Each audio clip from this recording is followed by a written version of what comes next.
All right, hello everyone, and welcome to today's Gems of War video.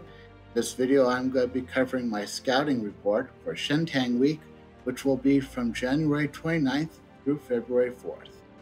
Now, Shentang is over in the lower left corner of the map. You can see it right on the screen there.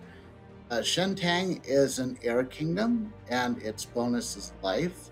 So it's not a particularly valuable kingdom in terms of trying to get its level up to 20 or its power up high. In fact, its power at the time of this video is its maximum power is 22, and at the start of Shentang Week, it is predicted only to go up to 24.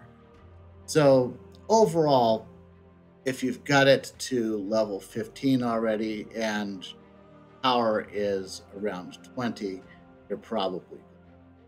So in these videos, I'm going to be covering 8 troops for that kingdom. I call them the core 4 and the 4 more. Now, the core 4 are the same troops that currently show up in your epic trials. I don't think that we've had an epic trial for Shentang since this has become a thing. If it has, then I completely forgot all about it because I need for Shentang. But if that is the case, they may change their mind about who the core 4 are. So just keep that in mind. But for now, these are the 4. Start with Spellblade. Spellblade is a base rare striker. It is also a potentially shiny troop. So if you've been opening up a lot of shiny chests, she may have shiny level 1 by now, or you've been opening up a lot of them. You might even be on your way to shiny level 2. One thing I want to point out about Spellblade, no, this isn't going to be a particularly, well, I don't know. So you look at her second skill, she has Transcend, which means that whenever you match 4 or 5 gem matches, you'll exchange 2 of her life points for 2 magic. Now, for me, after everything else is calculated, her starting life is 89. So it would take her quite a while before she overdraws her life and basically eliminates herself. So, but it can happen. But the best way to handle if you're worried about those, there's a couple ways to do it. One is that you can run your team that she's on with a healer. You're not going to be able to do that with the epic trials, but that's something you do if you're just putting her on another team. Also, keep in mind that the medals of Yasmin will give you the most life per medal. So if it is a problem, you can try to fix it that way. But I've run these teams with her on it, and it's never been too much of a problem. But haven't done the epic trials yet, so that might change. So, I paid for her gold elite status, but I don't think it's necessarily it's not absolutely necessary, particularly if your power level, if you're going to stop at, because you won't need to, that won't factor into your power level until well past level. So the next one is Penglong. Penglong is the quest giver for those who don't remember, and not an elf, but he is an epic mage, which means all of the additional points he's going to get for elite level is going to go straight to magic. But I don't know. I don't feel like it's absolutely necessary to go for that. But he does reduce damage from skulls by 40%. So if you're doing the epic trials, this one might be he might be good to lead off with if you're taking a lot of skull hits. So, next one is going to make a guess at I believe it's Tuliao. Am I? So anyway, she's an epic support. pretty much a decent spell. Choosing a color, enchanting allies of that color, and giving 6 mana to them, boosted by gems of that color. If everyone shares the same color, that affects everyone. And it's really good in Shentang uh, teams to have as many troops enchanted as possible, even though that is usually the case anyway. And then the last one is Wu Hao. Wu Hao is a epic generator, so she gets a lot of armor and life. It's kind of the role that I kind of wish Spellblade had, so that I could add a lot more uh, life to her. But it works out pretty good. So she enchants an enemy, gives 3 magic to them, and then creates 12 gems of one of their colors. So again, pretty good way to get a lot of gems on the board. Also keep in mind, I guess maybe keep in mind that this could result in a lot of 4 and 5 gem matches if that transcend skill becomes a bit of an issue. But overall, I think this is, if this is the team that we keep with the epic trials, I don't think there's going to be that much, which is why they'll probably change it. So now we're going to do the 4 more. I'm going to start off with Moon Rabbit. Now, Moon Rabbit isn't an elf, so you're not going to be able to use him in your class trials. But this is a troop that I frequently see in PvP. So he is an empowered generator. So he converts all blue to yellow, gives 4 life to all other allies, blesses the first ally, and he starts with full mana, which, like I said, you usually see him in the 4th slot when he's on a particular team. But yeah, this can quick start your mana accumulation in a lot of different teams, not just in the Shentang team. Like I say, I do see him quite frequently, even in Guild Wars. The Emperor Liang is an interesting troop as well. We're now starting to get into the base legendaries, so this might be a troop that you might have a little bit of a difficulty finding. But you've got the event chests during this week, so you might be able to get them there. Transcend is his first trait, so you can't really get any traits until you activate that. That's the bad thing. Good thing is that Emperor's Blessing enchants a random ally on 4 or 5 gem matches, which, like I said, if you want to get a lot of troops enchanted as you're using these teams. Now his skill is very useful, particularly since Transcend is a thing. Destroys all gems of a chosen color, gives all allies of the matching color 39 life, or magic-based life, and 4 magic. I wish I could see the magenta numbers on this screen.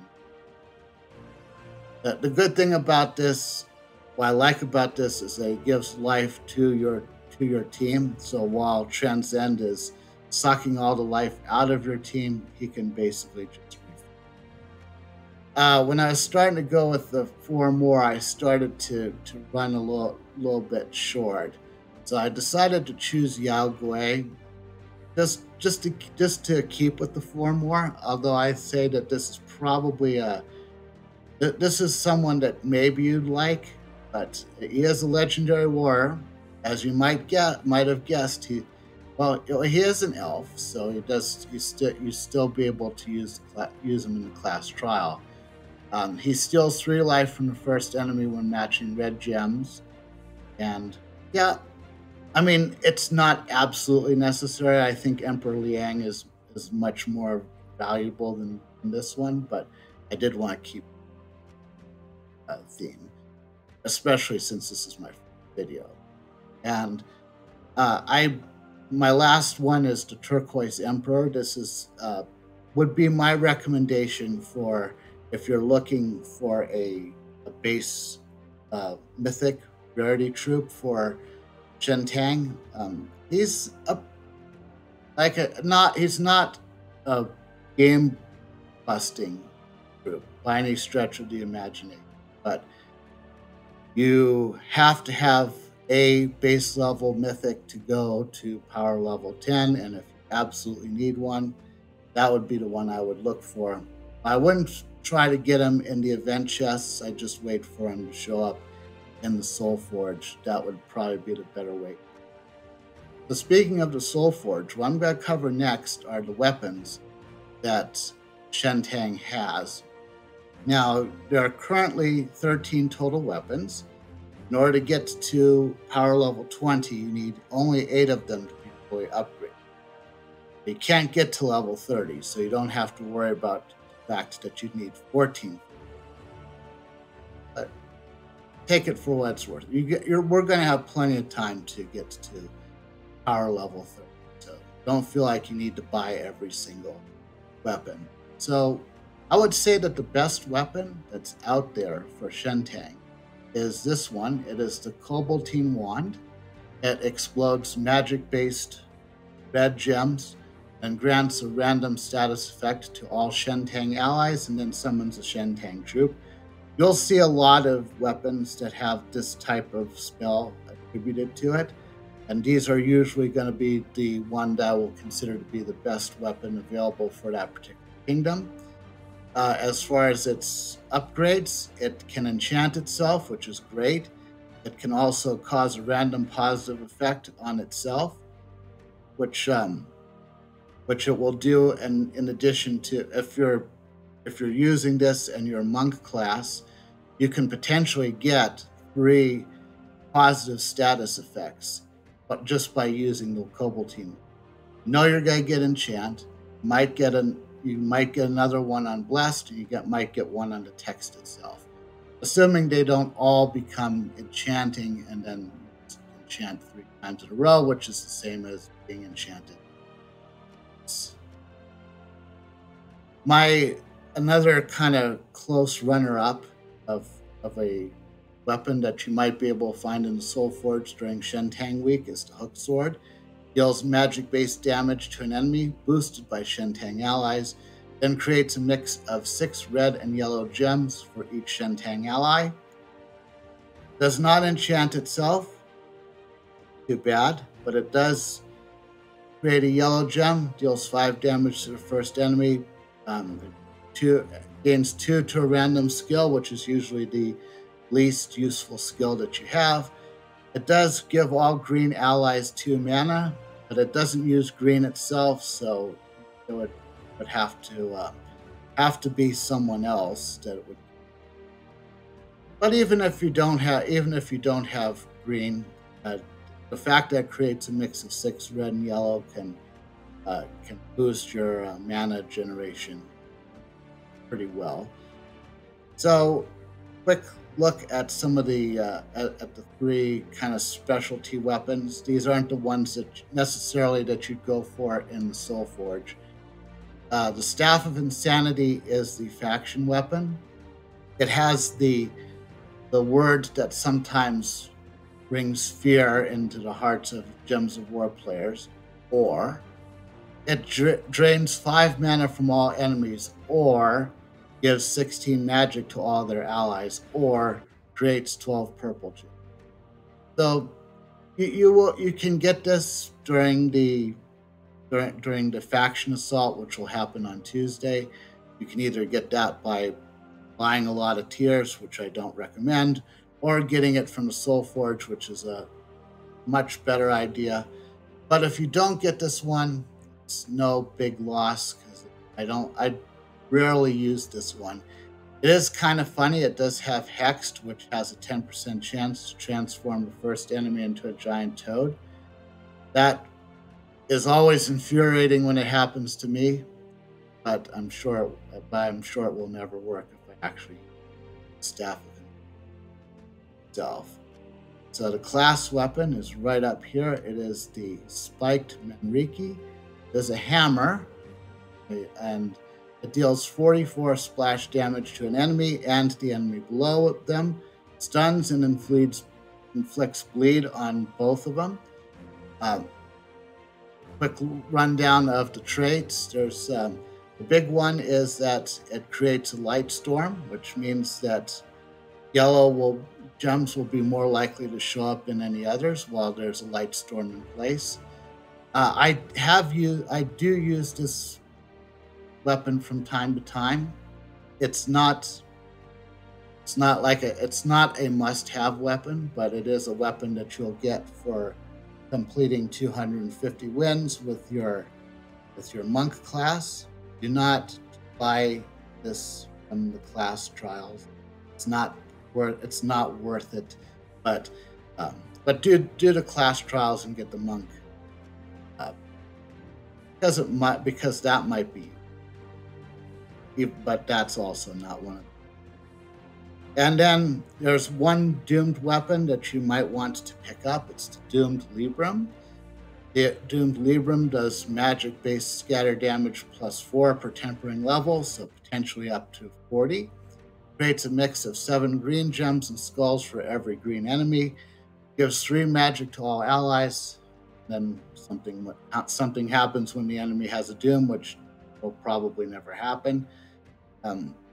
Overall, this is a pretty good weapon to have if you really like doing PvP, because this can put a lot of green gems on the board that can power up your team if you're under a green restriction, which you sometimes are with PvP. I see this book on the other side every once in a while. Books like this, when there's a mana restriction of a particular color, they are annoying, which is why I know they're good. So make sure you pick, if you've got enough resources to pick this up, even if you can't temper it right now, pick it up. You might appreciate it in the long run. Okay, let's take a quick look at monk class. The monk class, for reasons that only the developers could tell you, it gives you brown gem mastery +20. And of course, your hero is from Shentang and is an elf while you have the monk class equipped. You get +5 magic if you're using a yellow weapon. Some of the weapons that we talked about, but not all of them are yellow.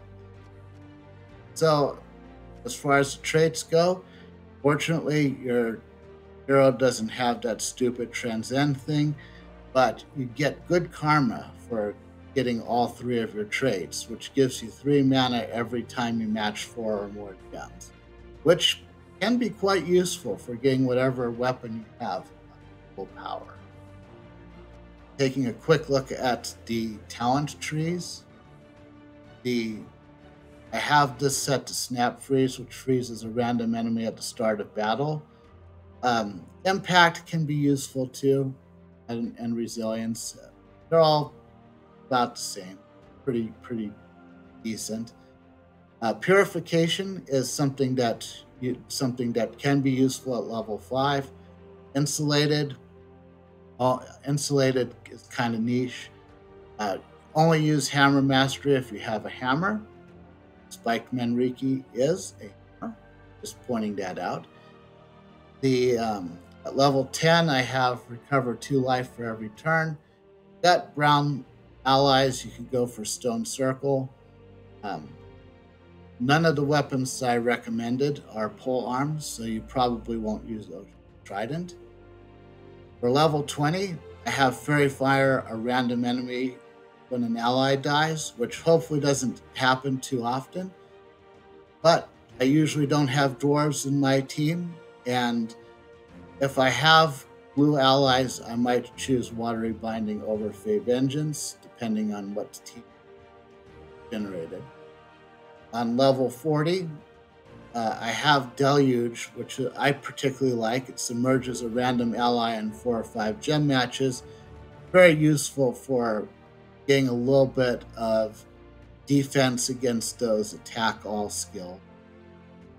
Gaining a barrier when matching brown gems is nice if your hero is going to be in the first position. And gaining 4 life when matching green gems would be nice if it was everyone, but since it isn't, I would just stick with them. Now, I don't have level 70 yet, but level 70 is where you want to go for monthlies, because you can either get bonus green mana from green gems, bonus brown mana from brown gems, or bonus blue mana from blue gems. I would think most of the time it would. Most of the time, I think it would flip between Nature's Will and Water Mastery, but level 70 is what's going to really make your monk class really useful. But level 100 isn't really going to help that much. Fey allies for Eternal Summer or Merfolk allies for Aquatic Glory. Fortitude will give you a bunch of immunities, and fortunately, they aren't going to be the same immunities that you get from the Sky Ancestor. So give your hero a lot of different. But yeah, overall, monk class is a decent class. There are a lot of classes that are better, as well as a lot of classes that are worse. One step too far. So let's go ahead and take a look at the Shentang pets. I'm not going to cover all of them because there is a greater than usual amount of cosmetic pets in Shentang. Now keep in mind, if you're going for power level 20, all you need to do is have any 3 of these pets and 2 of them maxed. Right now I have 3 of them maxed, so I should be good to go. But Short Long is the Kingdom Boost pet, so that's probably the most valuable one of the lot. Of course, you also have the Starry pet, so you can get a double dose of the Kingdom Boost power, which can help you in if you're taking the monk class if you're doing the Under Inspire, for instance, you would need a all Shentang team anyway, so that would give you a pretty good sized boost. Now, there are no troop type boosts. The troop type, for as you probably have seen, is elf. You can get elf boosting pets elsewhere, but there are a lot of pets that boost a specific character. So Emperor Liang's Panda, for example, gives Emperor Liang 5 skill points to each of his skills. You also have Baihu's Cub, Long Long's Foal, and I believe that is going to be the pet during Pet Rescue. And then you also have Spearmaster's Falcon and Tuzi's Lil Sis. Now, all of these pets are very useful if you have that troop in your lineup. Don't, then you get the. Then it might as well be just one of the cosmetics, like Tuzi's Golden Lil Sis, which I didn't bother to. Now, the last one I will call attention to is the Sad Panda.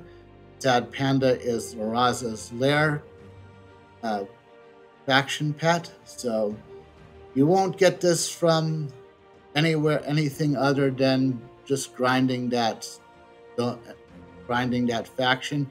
I don't think I've really done much in Laraza's Lair up to this point, but I think we're going to cover that next. So as far as Laraza's Lair, let me just show you on the map. It is kind of also in the lower left-hand corner of the underworld. You can see it right there. City of Thieves is just west of it, so it's not too hard to find, and I can see that it has 940, so that means I haven't done a lot there. But Laraza's Lair is a purple and yellow restriction, which gives us a couple ideas on how to handle the faction assault. I typically use this for any purple faction assault. It's pretty much driven by the Daughter of Ice, which can convert red gems to blue.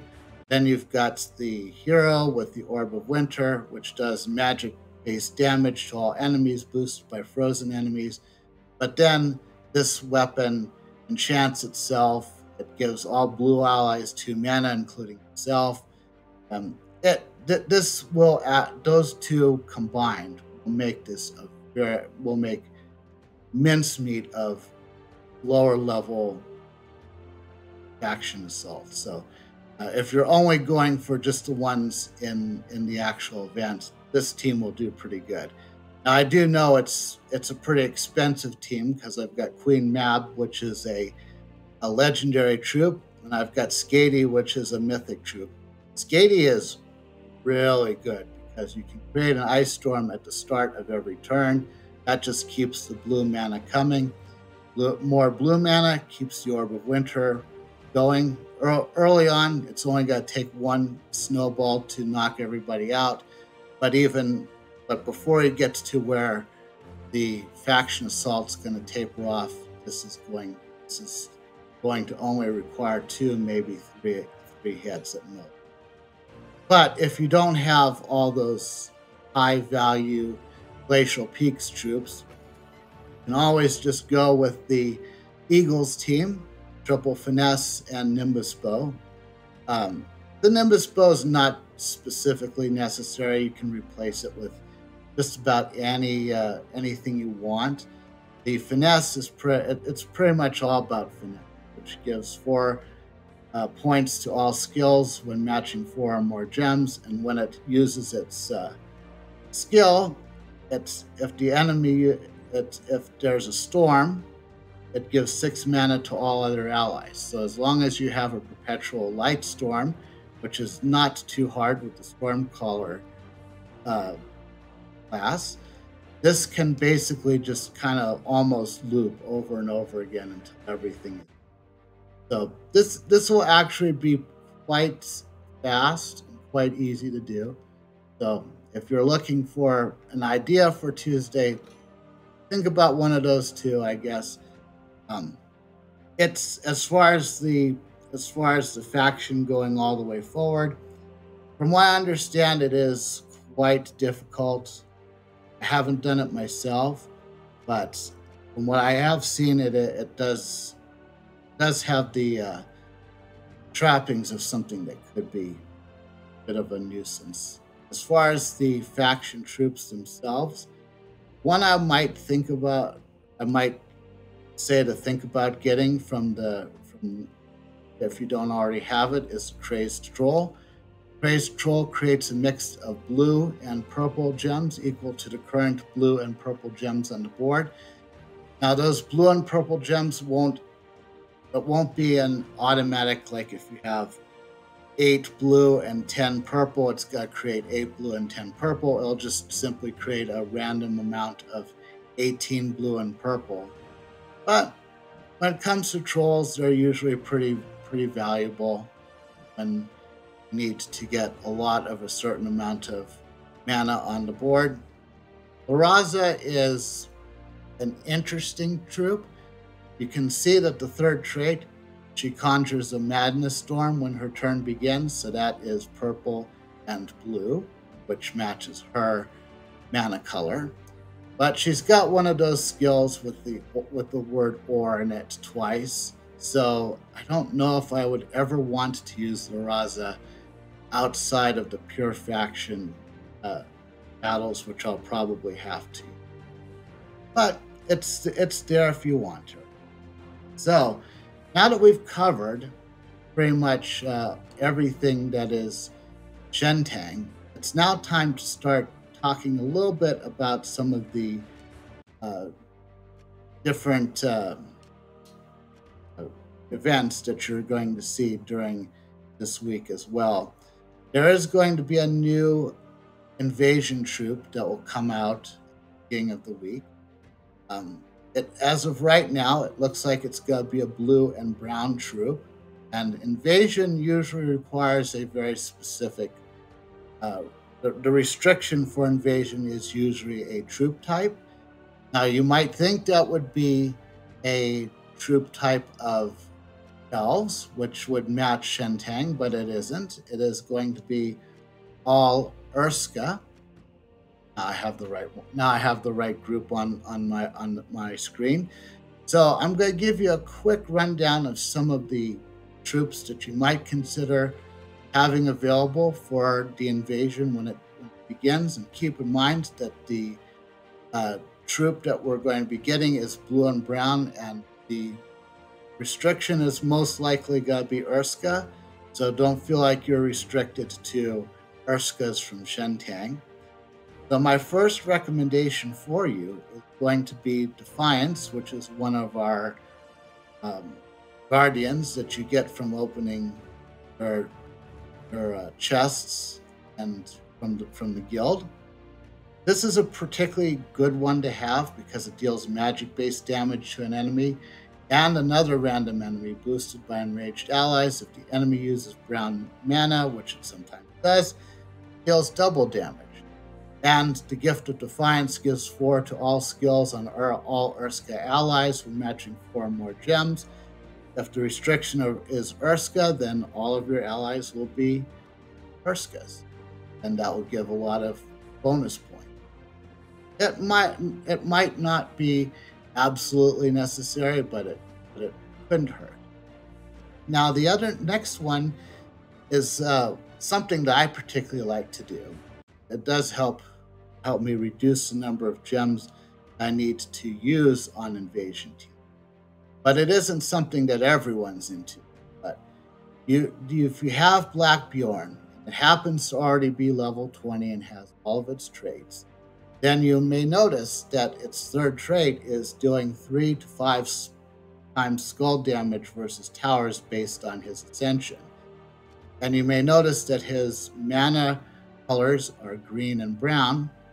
So what I sometimes do with troops like this is I take this troop and I put him in the first position. And I take my new troop and I put him in the second position. Him in this particular case. Leave these, but you get the idea. So that way, if we do it this way, this troop will technically mana block the new troop in brown, but the only big difference that you're getting from the new troop and this one is the new troop will do twice as much magic-based damage, whereas this one and the other one are going to do the same amount of skull-based damage. So if you put this one in first, you essentially have a bit of a shield for the other one, whereas they'll both do the same amount of skull damage. So if you happen to lose one, you're probably going to lose the one that doesn't have the bonus magic damage. Overall, when it comes to the skill, early on, it's probably not going to be a big deal because it'll take a while. It takes a while for me before you see a difference between one versus the other. Now, another good one to keep in mind is Ursula. Ursula does magic-based damage boosted by enraged allies and enrages all allies and gives them 6 attack. That's nice, but Northern Clans is much nicer because all Urska allies start with 50% mana. That means any of your siege breakers automatically start with 50% mana. This one would only need 6 more mana to be able to attack. I'm imagining the new one will have kind of the same mana cost as well. So this is a really good one to and I didn't really think I don't think you need any of these ones up here. If you've got Ursula and you've got Black Bjorn, I think you're probably gonna be just fine. If you're missing Ursula, then Defiance is probably gonna do pretty good for those types of teams. And I would be amiss if I didn't bring up the weekend event, which is predicted to be a bounty. Bounty's not one of my favorite events. I think it's an event that sometimes takes more resources than is absolutely necessary, and you probably will end up getting less from your rewards than you do putting into it. But that said, you can just, there's no hard restrictions for bounty, so you can use whatever you want. For as far as we know, the bounty troop is going to be from midnight. It has that one word that we've been talking about earlier in this video, that two-letter word that strikes fear in the hearts of Gems of War players. So if you choose to get to that troop, yeah,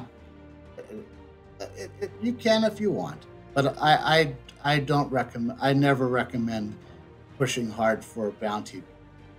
You usually get all the rewards, most of the rewards you want, just from using whatever troops you want. And yeah, that's it. If you enjoyed this scouting report, please consider leaving a like, subscribe to this channel, and/or follow me on Twitch. Leave a comment below. Tell me what you thought about my scouting report. And after the fact, tell me everything I got wrong, because I know I record this well in advance. And also, don't forget to watch the other channels give you all their best teams for the week when it actually happens. Because this video is supposed to help you prepare for Shentang week. It's not supposed um, to replace those videos if you enjoy them. Anyway, I'll see you next week.